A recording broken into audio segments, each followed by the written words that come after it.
नहाए। तो आप देख सकते हैं कि यहाँ पे तैयारी शुरू है।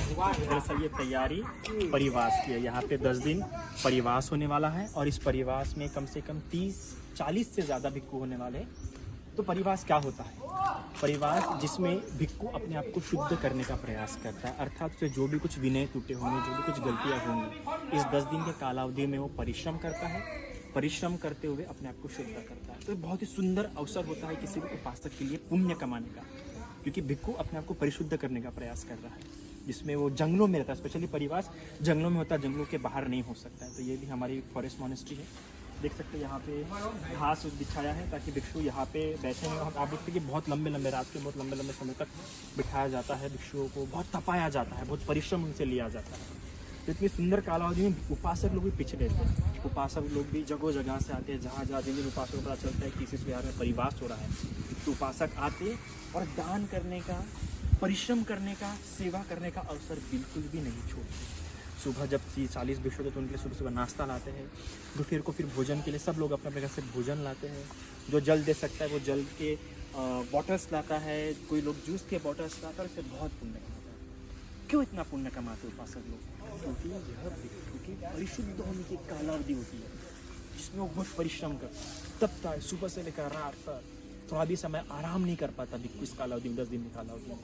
इसलिए परिवास होता है, जिसमें एक साथ ताके तपते हैं, समग गानन तपोसुख, और बहुत ही सुंदर दृश्य होता है। सभी लोग आप देख सकते हैं यहाँ पे एक बाउंड्री भी है। आप देख सकते हैं ये बाउंड्री बनाया गया है। ये बाउंड्री के अंदर कोई भी उपासक आ नहीं सकता है, कोई भी उपासक नहीं।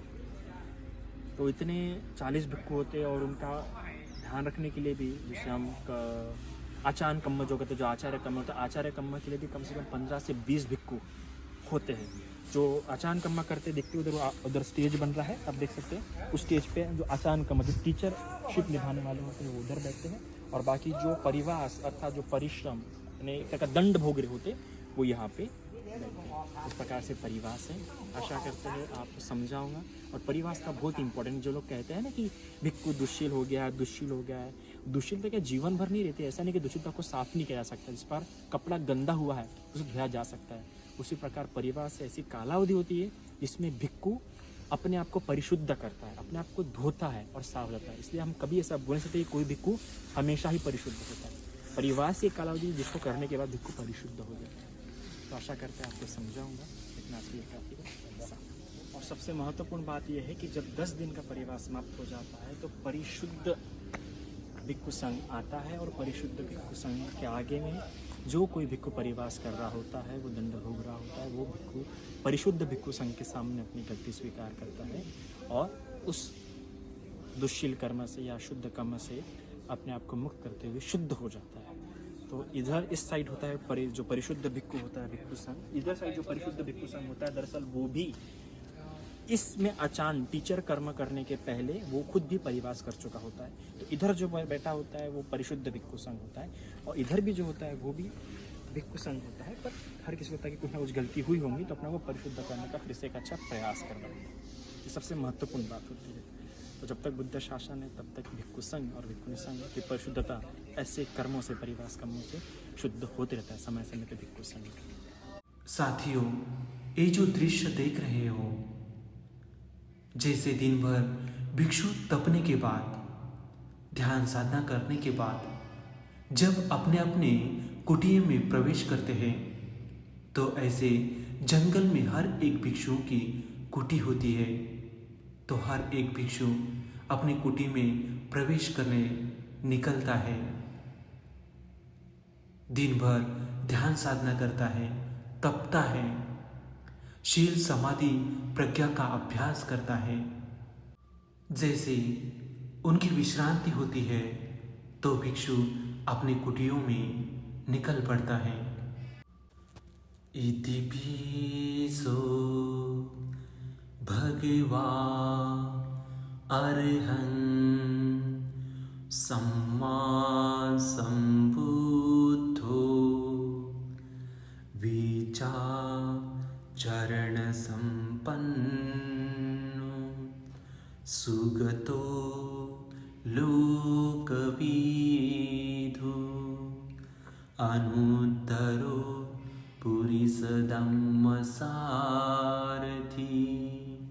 सद्धा देवमनुसानं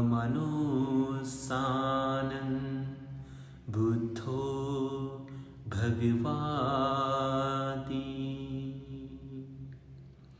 स्वाख्यातो भगवता धम्मो संदिट्ठिको अकालिको यही पासिको औपनायिको पच्यतं वेदितव्यो विन्युहीति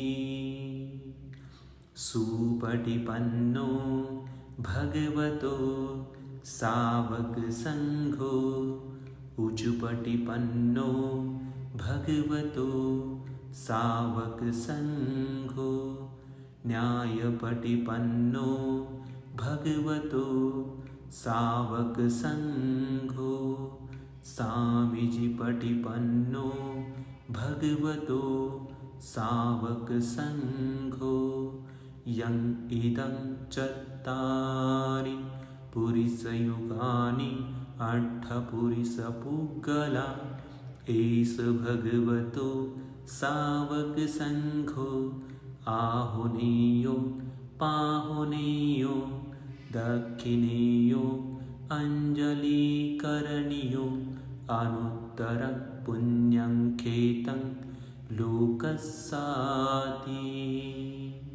साधु साधु साधु। नमो बुद्धाय।